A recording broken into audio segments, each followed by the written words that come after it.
आप सभी को डॉक्टर रजनी रमन झा, सह आचार्य संस्कृत विभाग, राजकीय महारानी सुदर्शन कन्या महाविद्यालय बीकानेर का नमस्कार। कल हमने पदार्थ के बारे में पढ़ा कि पदार्थ 7 प्रकार के होते हैं। तर्क संग्रह के रचयिता अन्नम भट्ट हैं। तो 7 प्रकार के पदार्थों के बारे में एक सामान्य जानकारी हमने कल कर ली। तो पदार्थ में भी सबसे पहला पदार्थ पृथ्वी द्रव्य है, और द्रव्य में भी सबसे पहला द्रव्य पृथ्वी है। तो पृथ्वी क्या है? कहते हैं अथ लक्षण परिच्छेदः, लक्षण बताते हैं, परिच्छेद उसका अध्याय समझ लीजिए। द्रव्य लक्षण प्रकरणम, द्रव्य के लक्षण का प्रकरण है ये हिस्सा, अध्याय समझ लीजिए। तो कहते हैं तत्र गंधवती पृथ्वी, उसमें जो द्रव्य 9 प्रकार के बताए गए हैं, पृथ्वी, जल,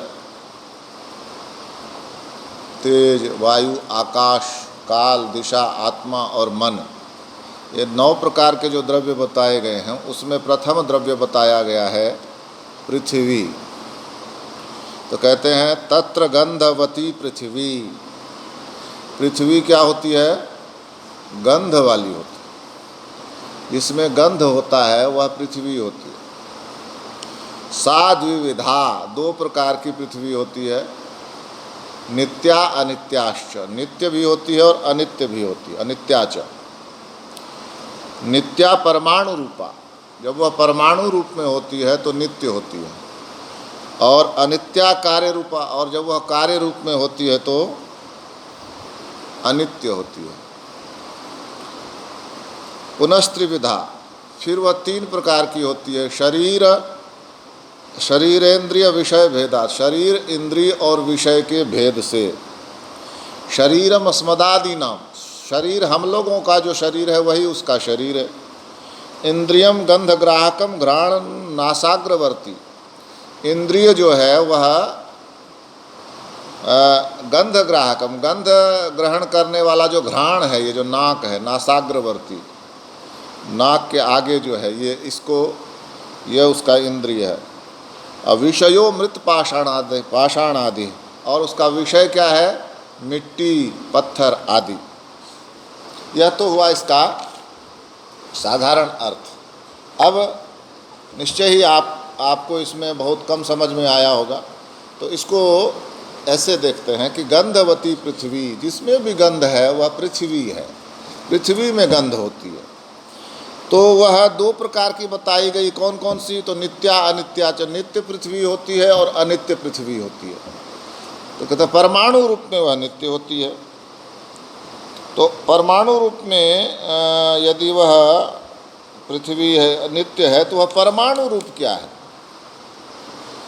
परमाणु रूप क्या है, ये समझने वाली बात है। तो परमाणु कहते हैं, जैसे मान लीजिए पृथ्वी है, मिट्टी है, उससे आपने ईंट बनाई या घड़ा बनाया या सुराही बनाई आपने, या और कोई बर्तन बनाया, या ये पत्थर आदि बन गए, जो भी हैं,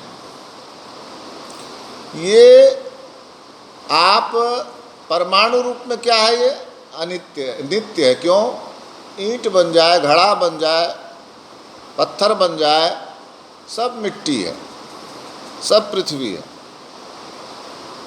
जैसे कोई घड़ा है तो हम ये नहीं कह सकते कि यह सोना है, वह क्या कहेंगे? यह मिट्टी है। इसी को परमाणु रूप कहते हैं।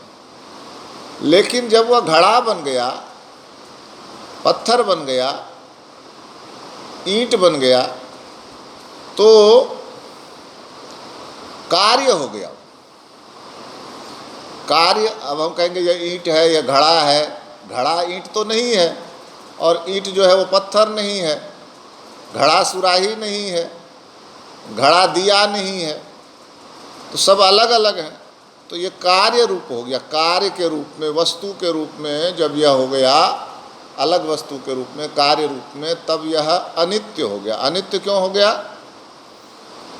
अनित्य किसको कहते हैं? अनित्य कहते हैं जिसके रूप में परिवर्तन हुआ हो या हो सकता है।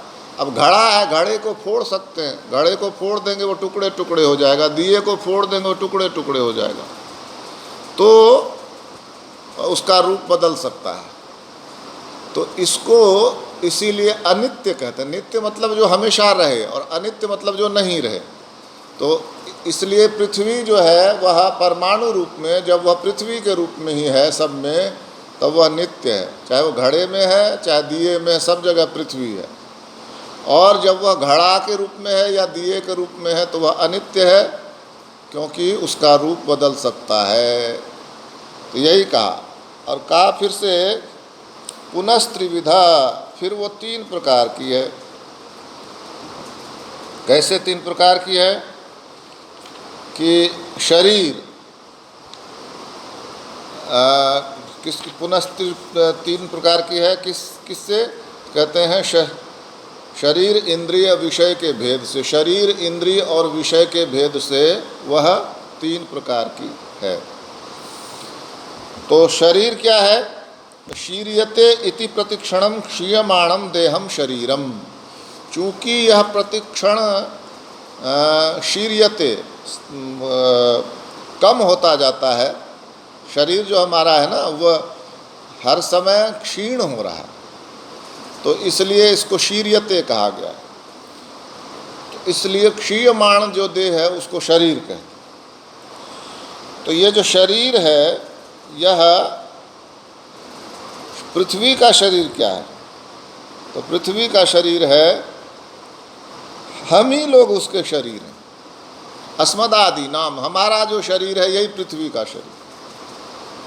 यदि कोई पृथ्वी को समझना चाहे तो उसका शरीर कहाँ है, तो हमें देख ले, हमसे ही वो शरीर है। पेड़ देख ले, पहाड़ देख ले, है ना, तो ये उस पृथ्वी का शरीर है। इसी से हम पृथ्वी को समझ सकते हैं पृथ्वी क्या है। यदि ये नहीं होते तो हम पृथ्वी को नहीं समझ सकते। मिट्टी नहीं होती तो हम पृथ्वी को नहीं समझ सकते। तो इसलिए हम ही पृथ्वी का शरीर हैं। अब कहते हैं इंद्रिय। इंद्रिय क्या है? तो इंद्रिय कहते हैं जिससे हम जो पृथ्वी का गुण है, और पृथ्वी का गुण क्या हो गया? तत्र गंधवती पृथ्वी, पृथ्वी में गंध है। तो पृथ्वी का जो गुण है गंध, वह हम किससे ग्रहण करते हैं? तो नाक से ग्रहण करते हैं। तो नाक उसकी इंद्रिय हो गई। हम ही शरीर हुए ना, तो हम शरीर हुए तो नाक उसकी इंद्रिय हो गई, उससे हम गंध को ग्रहण करते हैं। और विषय क्या है? तो विषय है जो इंद्रियों को बांधता है। तो इंद्रियों को बांधता है मतलब जिससे इंद्रियां उसकी तरफ आकर्षित होती हैं, वह विषय है। तो हम विषय क्या है? तो विषय या इंद्रिय क्या है? तो कहा कि इंद्रिय जो है वो नाक है। तो नाक किसके गंध को ग्रहण करती है? तो पृथ्वी के गंध को ग्रहण करती है। तो जैसे पत्थर, पहाड़ आदि हैं, ये उसके विषय हो गए, क्योंकि इसी से हम उसको ग्रहण करते हैं। मिट्टी है, पत्थर है, ये सारी चीज़ें गंध वाली हैं। तो ये नाक जो है उस गंध को ग्रहण करती है। तो इसलिए ये मिट्टी, पत्थर आदि क्या हो गए?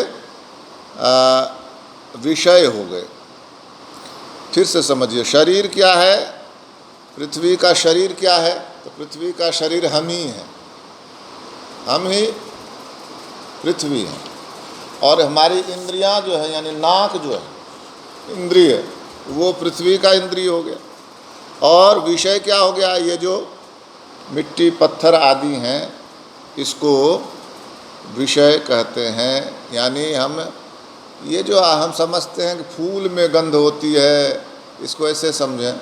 फूल में सुगंध होती है, तेल में सुगंध होती है। ये सुगंध हवा सुगंध लेकर आ रही है, तो ये सुगंध हवा की नहीं है, ये सुगंध पानी की नहीं है, ये सुगंध पृथ्वी की है। पृथ्वी जो फूल के रूप में है, पृथ्वी जो अगरबत्ती के रूप में है, ये सुगंध देती है। तो गंधवती होती है पृथ्वी। सुगंध और दुर्गंध दोनों ही पृथ्वी के गुण हैं। तो हम जो हैं, हम ही पृथ्वी हैं। तो हम ही पृथ्वी हैं, तो हमारी जो नाक है जिससे हम गंध को ग्रहण करते हैं, वो क्या हो गया? इंद्रिय हो गई। और विषय क्या हो गए? विषय ये जो हम पहाड़, मिट्टी आदि देख रहे हैं, इंद्रिय जिसको ग्रहण करती है वही विषय है। तो वो जो गंध है, गंध किससे ग्रहण होती है, किससे निकलती है? मिट्टी से, पहाड़ से, फूल से। तो इन सब से जो गंध निकलती है, उस वहाँ वो इंद्रियाँ उसको ग्रहण करती हैं, इसलिए वह शरीर है। नहीं, वो विषय है। शरीर तो हम ही हैं। तो इसको और अच्छी तरह से समझने के लिए हमें, जब हम आगे इसको पढ़ेंगे ना, पृथ्वी के बाद जैसे बताया जा रहा है कि आपह, जल क्या है, जल को समझते हुए हो सकता है हम पृथ्वी को और आसानी से समझ जाएं। तो कहते हैं शीत स्पर्शवत्यापह, जल जो जिसमें शीत स्पर्श होता है, ठंडापन होता है, वह जल है। ताद विधा, दो तरह का जल होता है। कौन सा? नित्या अनित्या से। नित्य है और अनित्य है। नित्या परमाणु रूपा, परमाणु रूप में वह नित्य है। जैसे गिलास का पानी भी पानी है और घड़े का पानी भी पानी है, नदी का पानी भी पानी है, समुद्र का पानी भी पानी है। तो ये परमाणु रूप में नित्य है। किसी रूप में है हम उसको पानी ही कहेंगे। लेकिन कार्य रूपा अनित्या, कार्य रूपा जब होगी वह, तब अनित्याह हो जाएगी, अनित्य हो जाएगी। कैसे? जैसे गिलास का पानी है, उसको हमने कप में डाल दिया तो वो कप का पानी हो गया, कप जैसा आकार ले लिया उसने। घड़े के मटके में से एक लोटा पानी निकाल लिया तो मटके में वो मटके जैसे आकार का पानी था, कप से, गिलास से और लोटे से उसको निकाल लिया तो वो उसके जैसा हो गया। तो ये अनित्य हो गया, इसका एक रूप नहीं रहा ना, अलग अलग रूप हो गया, इसलिए इसको अनित्य कहते हैं। पुनस्त्रिविधा, फिर वह तीन प्रकार की होती है, का होता है जल। शरीरेंद्रिय विषय भेदात, शरीर के भेद से, इंद्रिय के भेद से और विषय के भेद से। तो तीन कैसा है? तो कहते हैं शरीरम वरुण लोके, शरीर इसका वरुण लोक में है। अब देखिए, यहीं से आप उसको समझने की कोशिश करिए। जल का जो शरीर है, यह माना जाता है कि जल का भी एक शरीर है। तो जल का जो वह शरीर है वो कहाँ है? तो कहते हैं वो वरुण लोक में। एक लोक बताया गया है वरुण का, वरुण को जल का देवता माना जाता है। तो इसका जो शरीर है वह वरुण लोक में है। यानी एक हम जो पढ़ते आए कि गंगा जो है वह भी स्त्री के रूप में भीष्म पितामह की माँ बनी। यमुना जी के बारे में कहते हैं कि वे प्रेमिका थीं कृष्ण की। तो ये शरीर रूप में भी होती हैं। तो जल के बारे में कहा जाता है कि जल का शरीर जो है वह वरुण लोक में है। फिर कहते हैं, तो फिर इंद्रिय कौन है? तो कहते हैं इंद्रियम रसग्राहकम रसनम जिह्वाग्रवर्ती। इसका जो इंद्रिय है वो रसग्राहक, रस को ग्रहण करने वाला जो रसन है। रसन किसको कहते हैं? जीभ को। जीभ के जो अगले हिस्से पर जिह्वाग्रवर्ती, जो अगला हिस्सा है वही इंद्रिय है। क्यों? उसी इंद्र के द्वारा हम रस को यानी जल को अनुभव करते हैं, उसके स्वाद को अनुभव करते हैं। और विषय क्या हो गया? तो विषय हो गया समुद्र, नदियाँ आदि। अब देखिए, अब इसको समझिए, विषय क्या हो गया? कैसे समझेंगे हम कि जल है? तो जब आप नदियों को देखेंगे, समुद्र को देखेंगे, तब आपको समझ में आएगा कि जल है। अब कल्पना करिए कि नदियाँ नहीं होती, समुद्र नहीं होते, और ये तो दो उदाहरण हैं। मान लीजिए कुआं नहीं होता, तालाब नहीं होते, झील नहीं होती, तो हम जल को समझ सकते थे क्या? मेघ नहीं होते तो जल को नहीं समझ सकते थे ना। तो इसलिए जल का विषय क्या हो गया? जल का विषय हो गया जो समुद्र और नदियाँ आदि हैं। अब आप उसको ध्यान करिए कि हम पृथ्वी को कैसे समझते हैं, तो पर्वतों से समझते हैं, मिट्टी से समझते हैं, ये बात है। अब शायद आपको स्पष्ट हो गया होगा। जैसे जल हम सरिता से और समुद्र से समझते हैं, वैसे पृथ्वी हम पहाड़, मिट्टी आदि से समझते हैं। अगर पहाड़, मिट्टी, पेड़ आदि न हो तो हम पृथ्वी को नहीं समझ सकते थे। इंद्रिय, चूँकि उसमें गंध है पृथ्वी में, तो गंध को हम नाक से लेते हैं तो नाक उसकी इंद्रिय हो गई। और जल में स्वाद है, तो स्वाद है इसलिए स्वाद हम किससे ग्रहण करते हैं? रसना से, जीभ से, तो इसलिए जीभ उसकी इंद्रिय हो गई। शरीर जो है जल का शरीर तो वरुण लोक में है, पृथ्वी का शरीर यही पृथ्वी पर ही है, हम ही लोग उसका शरीर हैं। हमारे रूप में ही पृथ्वी सबको दिखाई देती है। हम जो हैं हम ही पृथ्वी हैं। इसीलिए हमारे यहाँ कहा भी जाता है कि यह शरीर तो मिट्टी है और एक दिन मिट्टी में मिल जाएगा। इस तरह से हमने दो द्रव्यों के बारे में पढ़ा, एक तो पृथ्वी के बारे में और एक आपह के बारे में, जल के बारे में। शेष को हम आगे पढ़ेंगे। धन्यवाद।